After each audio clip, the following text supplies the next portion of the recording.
Come on, let's go! Let's move it! It's at this centre in Southwark that the entire London Fire Brigade receives basic training. It would be here they first encounter the new equipment recommended in the Fire Cover Review. We've been invited to have a look at training procedures and to find out just how long London's firefighters have to get to grips with the equipment they use to save our lives. Home Office guidelines recommend 14 weeks basic training, but in the London Fire Brigade the course lasts 20 weeks. Everyone starts here, including the officers, who have all risen up through the ranks. About every 2 years, London firefighters go to area training headquarters to update their skills. And at the fire stations themselves, on-the-watch training is a continuous process. Procedures are revised constantly as new lessons and methods are learned. The Fire Cover Review was undertaken following shortcomings revealed during the King's Cross fire. Engines from the depot nearest to the fire were already attending another call. Those which did attend became caught up in traffic. They were also not familiar with King's Cross Station. The Clapham railway disaster a year later drew the London Fire Authority's attention to additional problems, shortages in some vital areas of the brigade's equipment. We asked Terry Adams, Assistant Divisional Officer at Southwark, how the brigade had learned from these disasters. The London Fire Brigade has identified additional areas where we've learnt from experience, and we're constantly trying to update and improve our training courses, notably King's Cross, Clapham rail disaster recently. The brigade identified areas where we could improve casualty handling, special services, i.e. incidents the brigade attends that don't actually involve fire. Only 32% of call-outs are to fires, so under the review, equipment such as thermal cameras, resuscitators and noise detectors is to be made far more widely available. Fire engines will be re-equipped to handle all sorts of rescue. At present, what tends to happen is a firefighter has to be able to improvise with the equipment that's provided initially really for firefighting duties, and be able to adapt and adopt other procedures where they can use that, for example, to improvise a stretcher from a short ladder. Now, in the future, we'll have the stretcher there, so we've got the right piece of equipment for the right job. Better equipment and new training techniques may go some way to improving the fire and rescue service in London, but the Fire Brigades Union says any gains in efficiency will be lost by the planned closure of 5 stations and a net withdrawal of 17 engines. The union says London will be left with an unacceptable level of cover. It remains to be seen whether the Fire Authority's plans to cut, re-equip and redistribute London's fire and rescue services will provide the assurance Londoners need.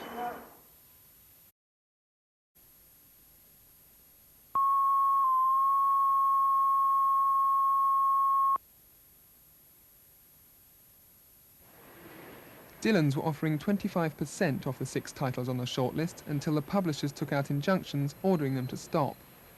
Dillons' parent company, Pentos, which also owns Claude Gill, Hatchard's and Athena bookshops, is now appealing. This is not simply Dillons. Dillons is prepared to come out because it's one of the larger of the wholesalers, and so they're not afraid to say what they think.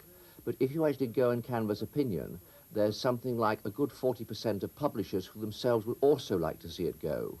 And I think what's going to happen is that these constant pinpricks, which are getting larger and larger, so the bucket now is leaking in a large number of places, I think the effect of this must be to lead to the ending of the agreement.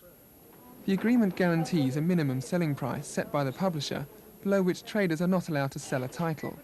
If a book costs £10, the takings will be split 3 ways. £1 goes to the author, £4.50 to the publisher, and another £4.50 to the retailer. What Dillons were doing was cutting their profits per book by £2, recouping the money by attracting more customers. This branch of Dillons is one of 95 bookshops owned and run by Pentos. They're certain they can survive in the new conditions they're hoping to create, and they're unfazed by reports that research indicates 88% of their fellow booksellers oppose the abolition of the netbook agreement. Pentos say they have the support of the public. The small bookshops, I really do think they can look after themselves. The people who are never mentioned are the book buyers, and the book buyers are getting a raw deal because prices are higher than they need be. We have shown that by promoting books in a professional manner, and using price, that we are successful in attracting more people in the shops and selling books to them. If there is a price war develops, then inevitably the intention will be to knock out the opposition. That's the point of price wars, and it's called increasing your market share, and everyone wants to do it.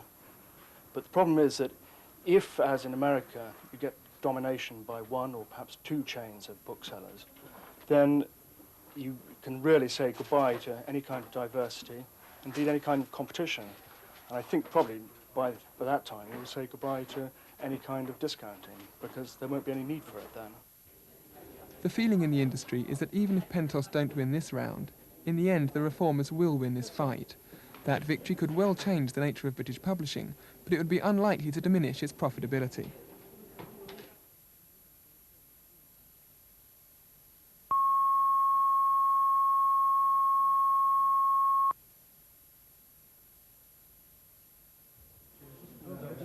Mr. Delors' remarks indicate a retreat from what was fast becoming an unattainable ideal. It's become clear there's little point in racing to meet what is essentially an arbitrary date, the 1st of January 1993, if by doing so several key players could be left out. John Major's hard ECU plan, scorned by Delors, was the first of several reservations to be voiced by member countries about the speed and practicality of monetary union. Spain followed with a similar proposal, and now there's a new Dutch plan circulating the European capitals. It's currently being examined by the Bundesbank, although a spokesman has told Business Breakfast that the official German position, support for the Delors plan, has not changed. Jacques Delors has said he'll accept the Dutch and Spanish proposals to start moves towards a single currency a year later if 4 conditions are met. All community countries must join the ERM, the single market must be completed, political control over national banks must end, and printing money to pay for budget deficits must be banned.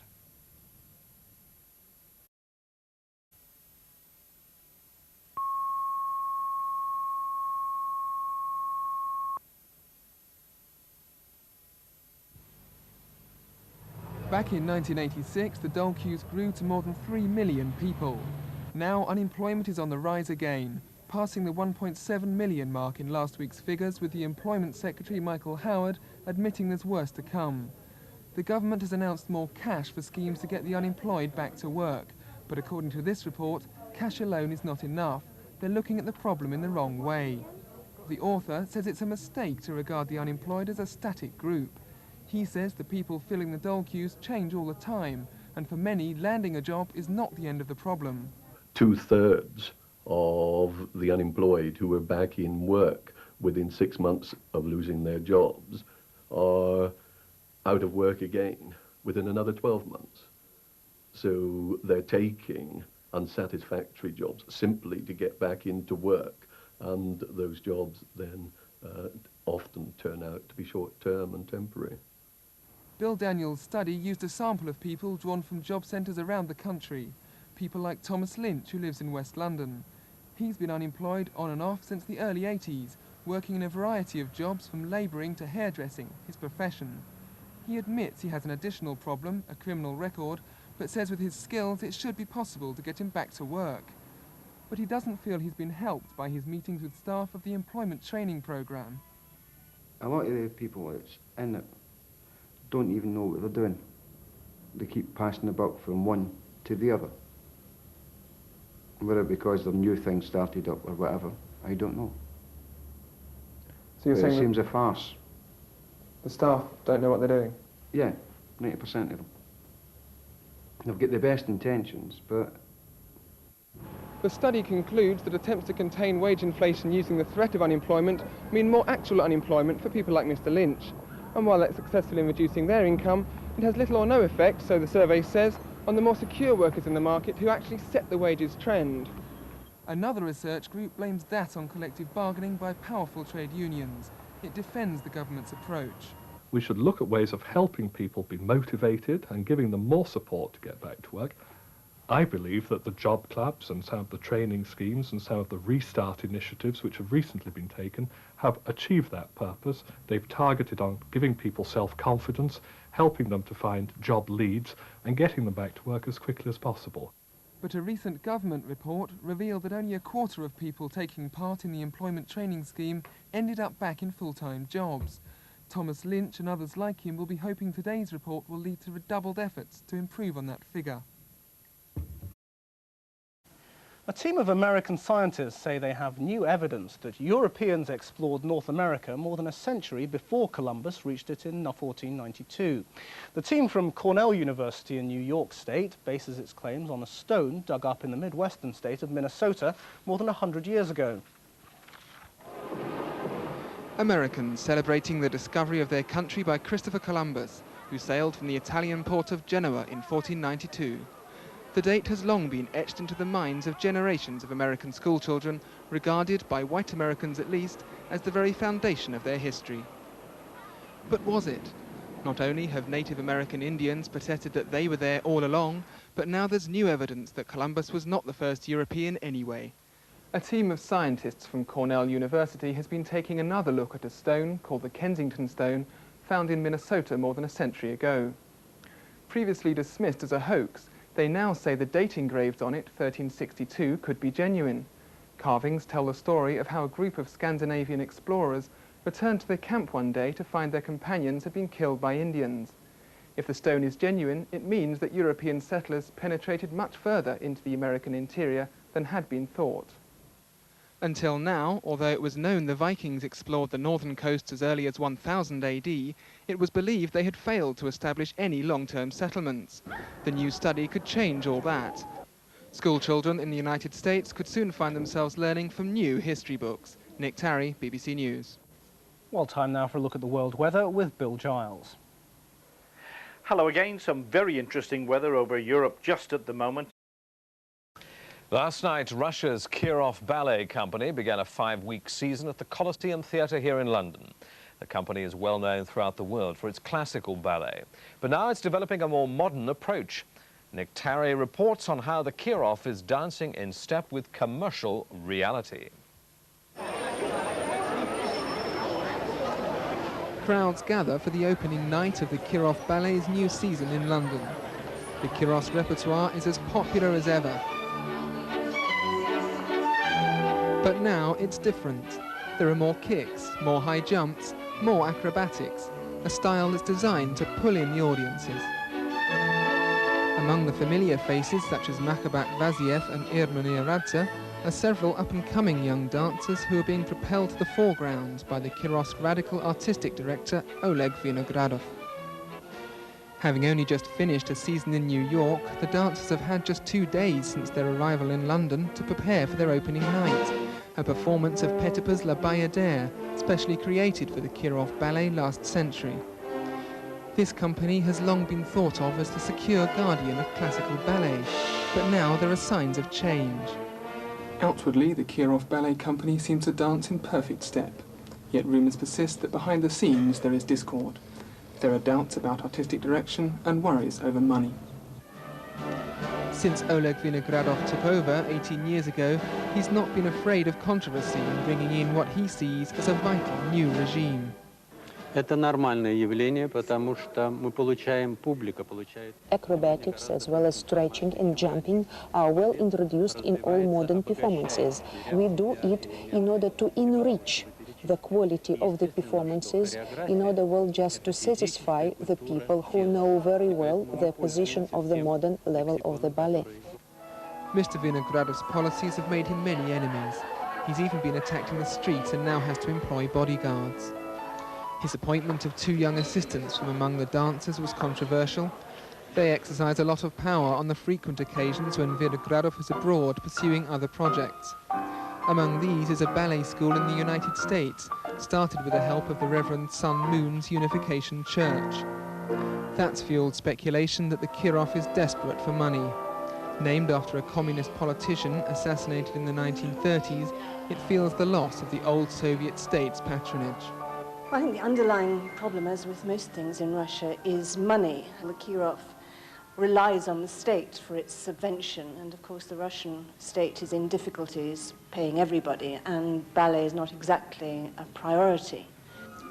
Dancers' pay starts at just $100 a month, leading to fears that some will go abroad. But the Kiros prima ballerina, Yulia Machalina, denies the money is a temptation. She says she doesn't need any more and is happy to dance as a freelance in the West.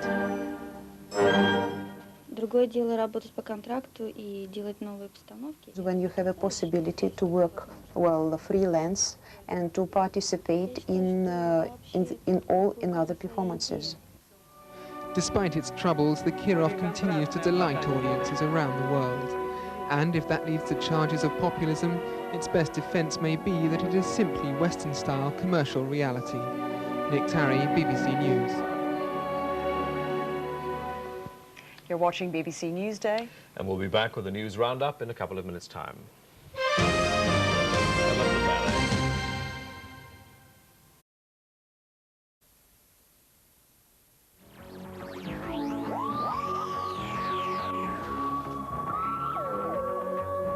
The possibility that creatures from outer space could visit the Earth has long held us in thrall.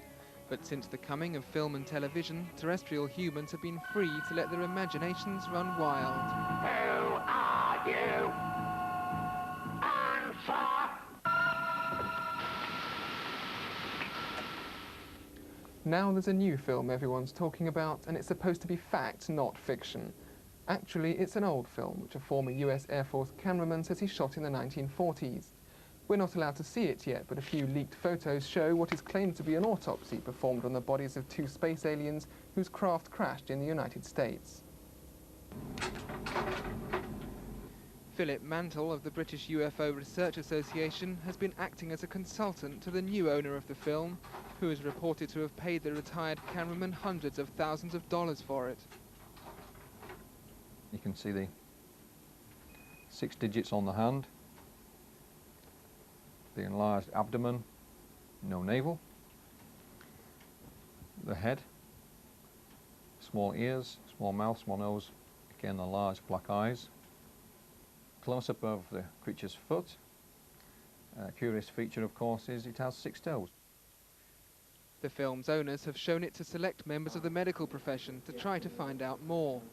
I was rather disappointed when I saw the film to be able to immediately recognise certain features of its anatomy as being quite normal and human. For instance, the anatomy of the hip joint and the knee joint in this specimen compared to the anatomy of the hip joint and the knee joint in this ape behind me, the anatomy was by and large human. The scepticism even extends to UFO enthusiasts, including the Association for the Scientific Study of Anomalous Phenomena. The whole crux of it is, what was the date of the film? If it comes out that the date of the film is 1940s, then we can go further and start to study and analyse more. It's such a simple test, and if we get that out of the way, then we could go further with the information. At the time of the crash, the United States Defense Department said it was a weather balloon, but high levels of secrecy fueled speculation. Eventually, in response to political pressure, the Defense Department issued a report last year intended to put an end to the matter. It said the recovered wreckage was from a Project Mogul balloon. There were no alien passengers therein. Project Mogul was a secret operation to watch for Soviet nuclear bomb tests at the start of the Cold War. But the Defense Department concedes that for conspiracy theorists, no explanation will be enough. Whatever the truth about the film, one fact seems plain. The appetite of we terrestrial beings for this sort of thing seems insatiable. Nick Tarry, BBC News.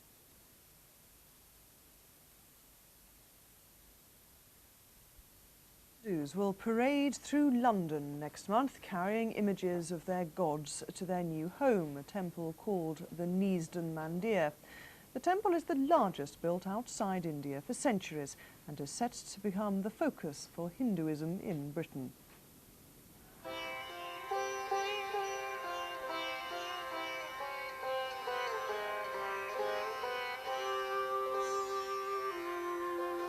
It could be Jaipur, it could be Varanasi, but it isn't. This giant temple to the Hindu deities is in Neasden, a suburb of northwest London, usually thought of as drab rather than exotic. The Swaminarayan Hindu Mission, which is building the temple, says it's been paid for entirely by private donations. More than 1,500 workers, many traditional craftsmen brought in from India, have laboured here, together with more than 1,000 Hindu volunteers from all walks of life. We're not paid any forms of money, but what we get is spiritual bliss. The limestone has been brought from Bulgaria, the marble from Italy. But first it had to be taken to India, where most of the carving was done. The finishing touches are added, itself a mammoth task in a project distinguished by tiny detail. Every carving, every pillar has a precise meaning and function. The dome represents the cosmic sky, where people can stand under and receive the inspirations of the universe. But without coming to the main sacred images, they cannot receive the divine experience. It's the largest temple of traditional construction to be built outside India in the last 900 years. It's taken 3 years to build, and when it's finished in a few weeks' time, it'll be open to all sections of the Hindu faith.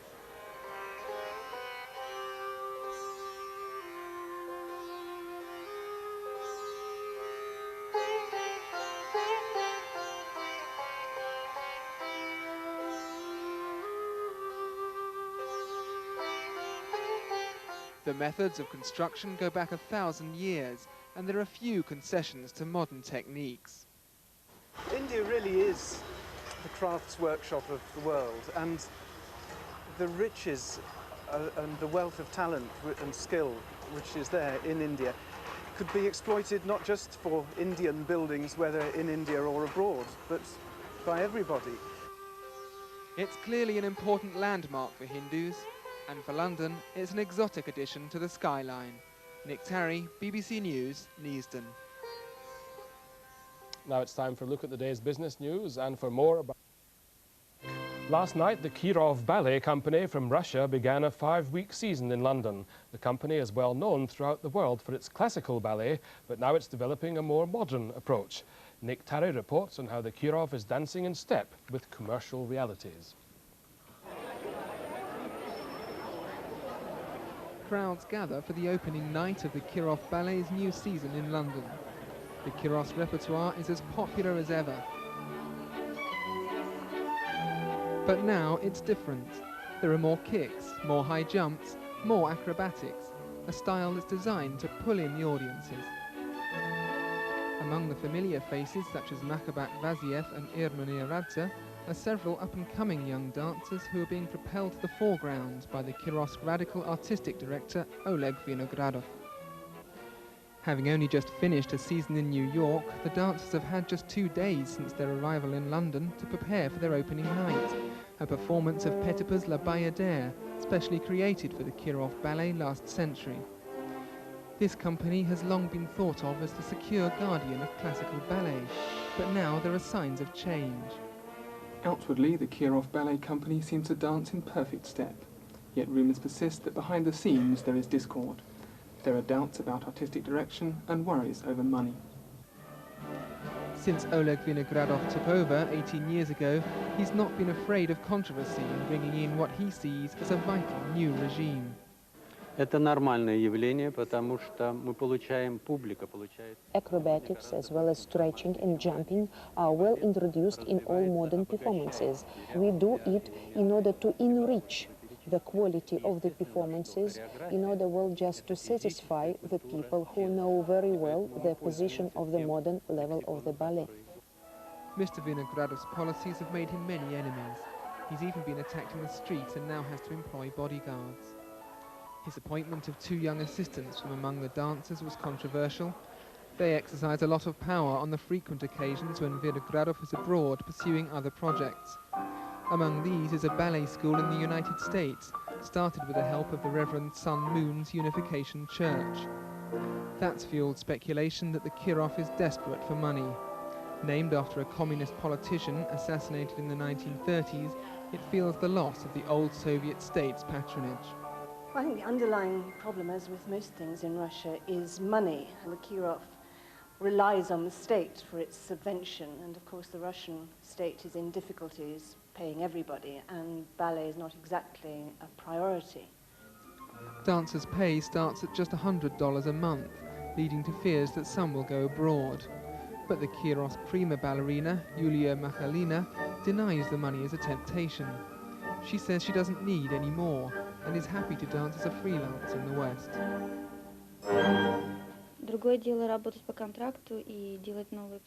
When you have a possibility to work well freelance and to participate in other performances.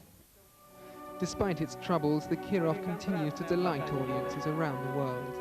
And if that leads to charges of populism, its best defence may be that it is simply Western-style commercial reality. Nick Tarry, BBC News. Let's take a look at the day's sports. I want you to swear that you would love me forever. Swear before God. This fall, Academy Award winner Anthony Hopkins will be reunited with Merchant Ivory. Pablo Picasso gets the Hollywood treatment. But how can the largely solitary, silent art of painting be livened up for the movies? Well, I'll show you my etchings. The film, Surviving Picasso, tells the story of his long-running affair with another painter, Françoise Gillot. The film takes up the plot just as she takes over from his former lover. You left him? And you stepped in very fast. Yes. And now I'm here to look after him. To serve him with the last breath in my body. Be careful. He may take you at your word. He loves to turn his friends into his slaves. At first, the relationship seems solid enough.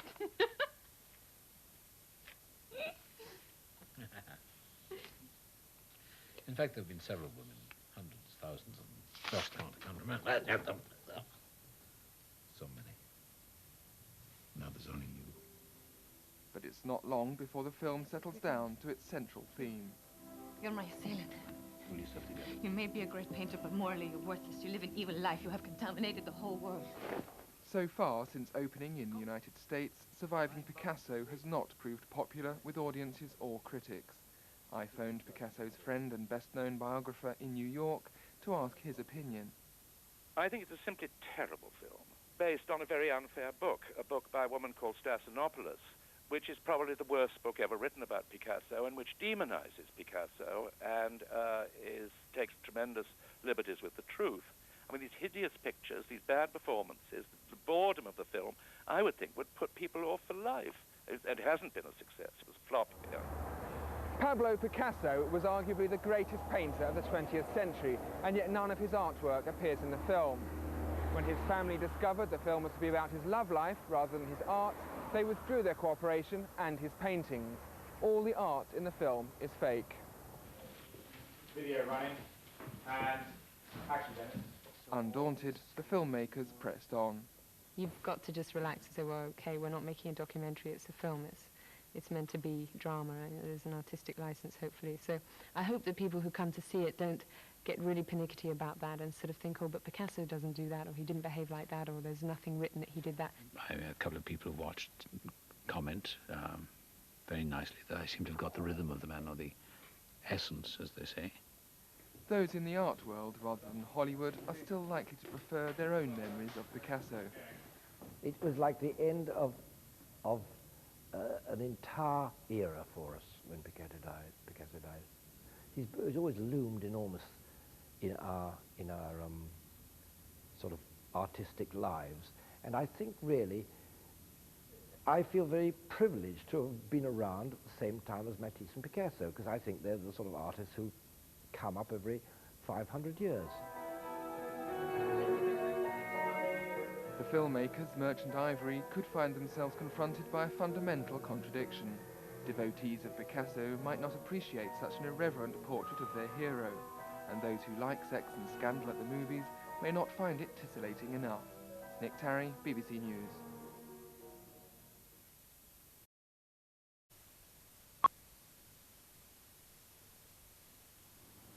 The Turner Prize has caused controversy ever since it was launched, but to get an artist's view of it, I've come to North London, to the studios of one of the world's leading sculptors, Sir Anthony Caro. Sir Anthony, a former assistant to Henry Moore, has been producing groundbreaking work since the late 1950s. He now works mainly with steel, and much of his art has an industrial feel. Well, that would mean that a lot of the stuff that is normally on the... Sir Anthony, of this year's Turner Prize nominees, which was your own personal favourite? Well, my personal favourite was Craigie Horsfield, I thought that his photographs were very marvellous. They were so very moving, full of feeling, well done, well composed, the right size. I liked it very much. What's the relevance of the Turner Prize? I think it's great that a lot of people, because of the publicity, who don't normally see contemporary art get a chance to see what's going on, see it, and have an opinion about it. People have criticised the Turner Prize winners as being inaccessible, but is it the role of modern art to challenge? I think it's part of the role of modern art to challenge. I think that art that you know all about is immensely boring. I think you have to get some additional, you have to work to enjoy new art. It has to be something which is a new experience. And in this way, you grow from looking at it, the viewer does. However, I do think occasionally people try to mystify and make it inaccessible for its own sake, and that I think is that's crazy. It's like trying to be original, and it never works. You try. If you are an original, you're an original. If you're trying to be original, you're phony. What sort of art is exciting you at the moment? I see a fair amount of art that I think is exciting. Not as much as I saw 15, 20 years ago, when I think that art was on a kind of high. It was really rolling. Now I think that people are getting very over-concerned with political problems, and they're using art as some sort of a propaganda thing, and I think that's a pity. It's been said that London is at the cutting edge of modern art at the moment. How do you feel about that? I think it's true up to a point. I don't think it's true in the way that one used to say that New York was the center of the cutting edge in the 50s, say. Even the 60s, New York was incredibly exciting, incredibly alive to modern art. In your time, you've been at the cutting edge of modern art, rebellious in some ways, such as declining to be elected to the Royal Academy. Are you going to continue with this? Have you any plans for sheep pickling yourself? No, I'm not particularly interested in sheep. I think that the idea of rebellion is not a particularly healthy one. I've never tried to do modern art in order to be a rebel, in order to be an iconoclast. I've done it because it was the only way that I could make my art more real. And then it gets labeled rebellion because it doesn't look like what's been done before. But you're trying all the time to say something in a way that's true to it, and it's truer to it. And that means that you're going to break, probably you're going to break some old rules. If you had to choose some of your favourite pieces, to name some of your favourite pieces, what would they have been? My own? Yes. I don't look back. I don't really make those decisions. I try and get them right, and then you let them out into the world like children and hope for the best.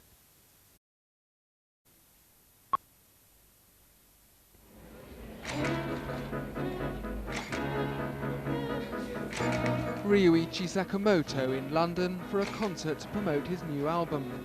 He found fame with his Yellow Magic Orchestra back in the early 80s, but says he escaped it by making more complex and ironic music. His latest album, titled 1996, is for committed fans only, featuring compositions for piano and strings. In places, it's downright esoteric.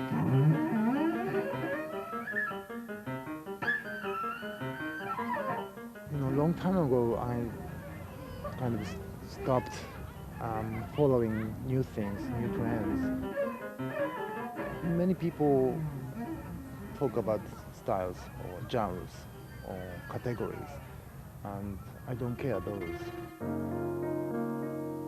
But among the more accessible tracks on the album are rearrangements of old favourites, such as Sakamoto's soundtracks for the films The Last Emperor and Merry Christmas, Mr. Lawrence.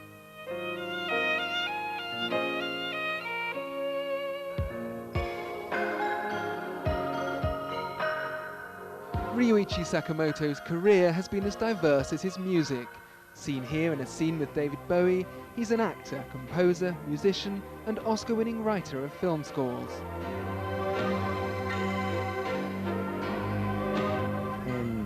films, there are not many Japanese roles, particularly good Japanese roles. Because you see Japanese people in films, mostly Japanese soldiers and officers, or Japanese businessmen, which I'm not interested in acting. Ryuichi Sakamoto is very definitely a product of post-war Japan, a country much more willing to absorb influences from abroad as well as to export. The structure of my music is pretty much Western, beats, harmonies, melodies. Sakamoto's original inspiration came from classical composers like Ravel and Debussy. Later he moved into electronic music with the Yellow Magic Orchestra. He's worked with artists as diverse as David Sylvian, John Lydon and Yusuo N'Dour. By having so many influences in his music, he attracts a wider selection of people. And I think the days of the snobbery that we've had with jazz and with classical music and opera have ended now. You know, the styles of music now, if you like, belong to everybody.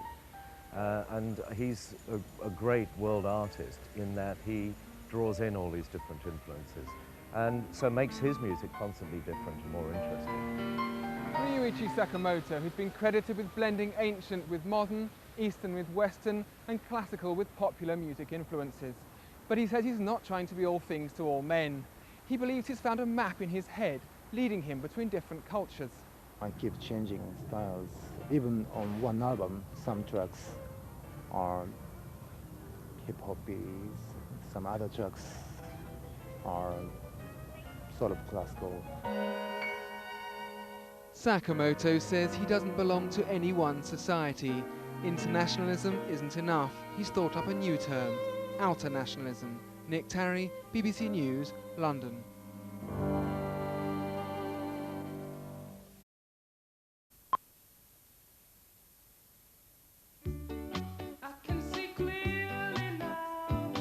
Dr. Joshua Silver, physicist and inventor, demonstrates his new glasses with adjustable lenses.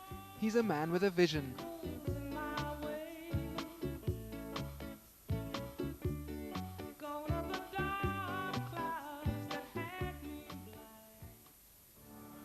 Dr. Silver, who's a lecturer in physics and sub-warden of New College, Oxford, made the first working model of his eye-opening invention 10 years ago in response to a challenge from an academic colleague. Now he's ready to go into production. A small batch of prototypes will be ready within just a couple of weeks now. And we are hoping to have a manufactured device available within about 6 months. From that first rather cumbersome prototype, a second has now been developed, much smaller and closer to how the final product might look. Dr. Silver says he often wears them himself. The one noticeable difference between his glasses and a conventional pair is the little tube sticking out of each side. If you're short-sighted, you need a lens where the curvature is, as it were, inwards, and if you're long-sighted, then the curvature of the lens has to be outwards. My lens has the feature that the lens is actually filled with a fluid, and by changing the amount of fluid in the lens, you can either make the lens curve in, or you can make it curve out, and you can also change the degree of curvature so that you have the possibility of correcting a very large number of people just with the single lens. I think it's a very exciting innovation. It's quite a new concept in the design and the production of a lens. And it remains to be seen whether the British industry, optical manufacturing industry, will really take it up and do something with it. There are a lot of inventors and a lot of inventions that are being started here, that are going abroad, that we could do more about. And that's the small group that I want to deal with and concentrate on. And I'm going to try and encourage the government to take a more active role. But I think that active role, in many instances, has to be a role of bringing together the inventor with the private sector people who can help promote the inventor's invention. Dr. Silver's new invention could revolutionise the optical industry, but it's unlikely to put traditional opticians out of business. It's in the developing world where the invention could make its biggest impact. With just a few dozen of Dr. Silver's glasses, you could meet the needs of a whole village. The World Health Organization estimates 1 billion people around the world need sight correction and are not getting it. It says that to tackle this problem, spectacles must be produced with a parts cost of about $1. Joshua Silver says his glasses fit the bill. Already things are looking up for Dr. Silver's far-sighted invention. A number of possible commercial partners are now showing interest. And with the help of the British government, trials of his glasses are to begin soon in Ghana. It seems the world is at last opening its eyes to the potential of his invention. Nick Tarry, BBC News, Oxford.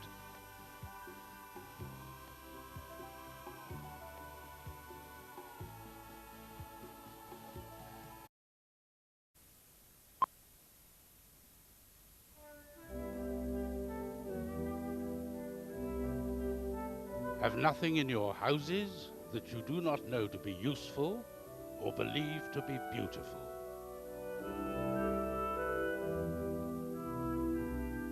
The words of William Morris, who died 100 years ago this year.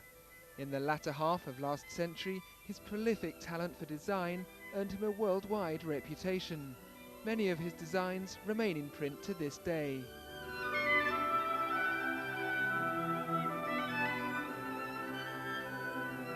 The Victoria and Albert Museum in London is holding a comprehensive new exhibition in his honour.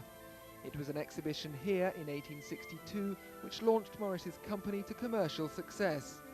Today he is best known for his wallpaper and fabric designs, but he was also a political activist and, until quite late in life, was best known as a poet. I see the deeds to be done and the day to come on the earth, and riches vanished away and sorrow turned to mirth. I see the city squalor and the country stupor gone. And we, a part of it all, we twain no longer alone in the days to come of the pleasure, in the days that are of the fight. I was born once long ago. I am born again tonight. These lines show where William Morris was heading. He was not just a designer. He wanted to change society. Morris argued that the most important thing people did was work, that humans were essentially creative and working creatures. People needed to be given both control over their work and pleasure in their work.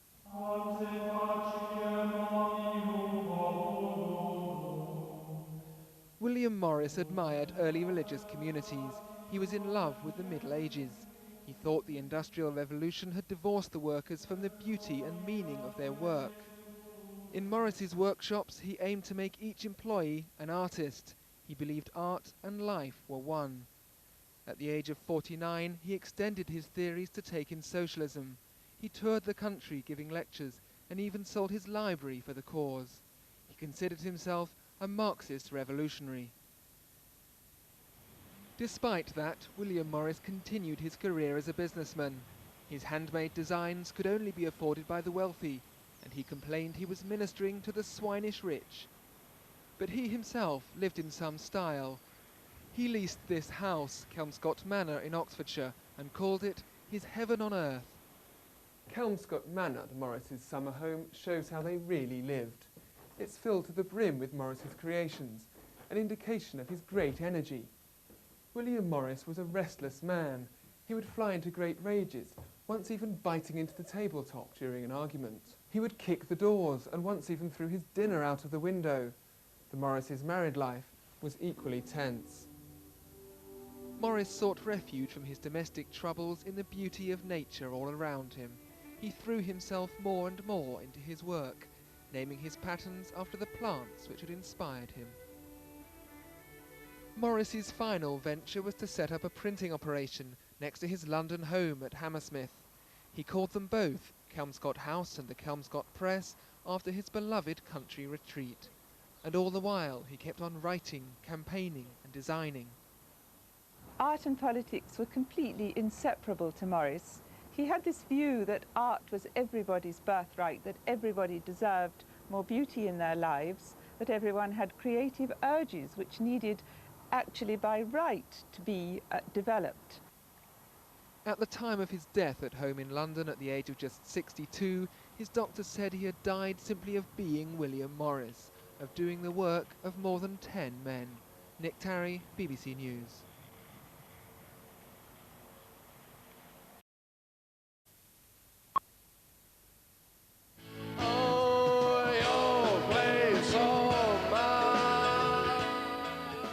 This is the Flower, the world's biggest Irish music festival. Bands from as far afield as Jamaica, New Zealand and the United States are playing here in London's Finsbury Park. It's the first of 2 Flower shows. The other will be held in New York.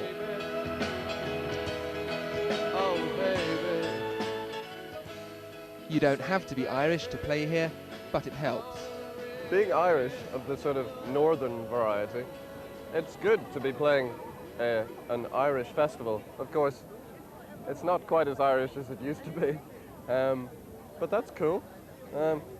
We always shied away from it because of its, you know, sort of London Irish, County Kilburn sort of aura, and because we didn't want to be seen as another, you know, Celtic rock band. Among the big international acts is Suzanne Vega, always a favourite with live audiences. Even if I am in love with you, all this to say, what's it to you? Observe the blood, the rose tattoo of the fingerprints on me from you. Other evidence has shown that you and I are still alone. We skirt around the danger zone and don't talk about it later. I played here once before, and I really enjoyed it a lot. So it's kind of a place where you can mingle and get to see other artists and sit in the grass. What if now, after all, what if everything you've got made you want more? With international stars like Suzanne Vega and the Lightning Seeds on the bill, everyone agrees the Flower has become less Irish.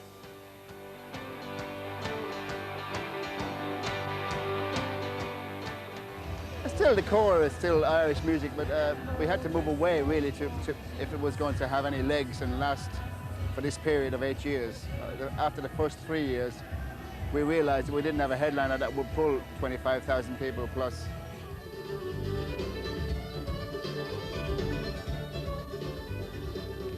So it's an Irish festival with a big international flavour to bring in the crowds. But how many in the crowd here know what flower, a Gaelic word, means? I've no idea. Festival, I suppose, I'm not sure. Means a good time, good music. Sitting down, relaxing, listening to a lot of good music and drinking lots of beer. A great day out. No, honestly don't know the definition of it. Can you tell me? In fact, the word flower is Gaelic for party, and it's certainly that. The organisers say that on this day last year, the day of the festival, 5% of all the Guinness sold was sold here in this London park. That's 50,000 pints. Cheers. All you pumps and all you drinks, national front and Nazi dregs, mods, rockers, hippies and skinheads, keep on fighting till you're dead. We have played a lot in Ireland. Ireland is one of our sort of, prime markets. It's weird, they love us over there. So it comes as no big surprise for me anyway, to think that we're coming up at the Flower. And then, the moment they'd all been waiting for, Van Morrison.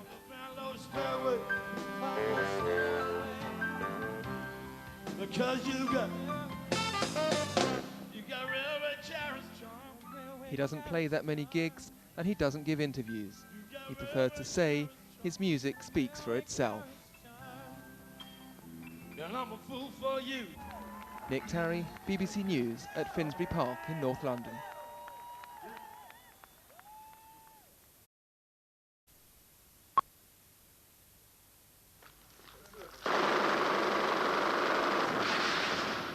Chechen rebels fire at their Russian foes in Grozny. Despite several attempts at a ceasefire, the conflict rolls on regardless. When President Yeltsin was running for re-election, he said he didn't stand a chance without a ceasefire in Chechnya. He got one and got re-elected. Then the fighting resumed. The day of the election and the day of the inauguration were two rare occasions in recent months when Mr. Yeltsin appeared in public. He looked pale and unsteady. His aides say he is just tired, but rumours of ill health persist. Last year, he was treated twice for heart trouble. The heart of the Chechen conflict can be said to have moved from Chechnya itself to Moscow, where it's being played out around the weakened President Yeltsin and those who would like to fill his shoes.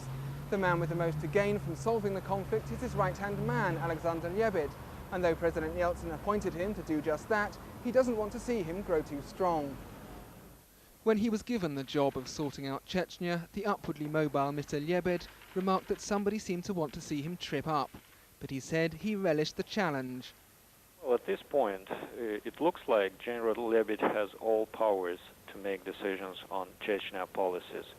President Yeltsin is really reluctant to make any personal decisions on that because any decision on Chechnya would be unpopular. So he prefers that Mr. Lebed goes ahead with all these unpopular measures. In fact, Mr. Lebed could hold a winning hand. While addressing the Chechen crisis, he's taking the opportunity to get his supporters into positions of power in the Kremlin. By attaching blame for the Chechen war to the defense minister, General Grachov, Mr. Lebed managed to get him replaced by his ally, General Rodionov. Seasoned Russia watchers detect an old-fashioned Kremlin power struggle. Lebed wishes to become the next president of Russia, and the main competitor is Viktor Chernomyrdin, the prime minister in Moscow. Chernomyrdin doesn't want peace at any price because that would benefit Lebed. He wants Lebed to come out of Chechnya with blood on his hands. Therefore, Lebed wants peace at any price now, and a very, very quick peace. But in Chernomyrdin's interests, he wants the war to drag on and the war to be really a defeat for Lebed. Even if there were unity of purpose in Moscow, it would have to extend to the Russian forces on the ground in Chechnya for the fighting to be brought under control. Commanders there have their pride at stake. They don't want to hear that the war is over and they haven't won it. As the power politics continue, so does the suffering. Ordinary Chechens stream out of the Republic, their destiny in the hands of others. Tarry, BBC News.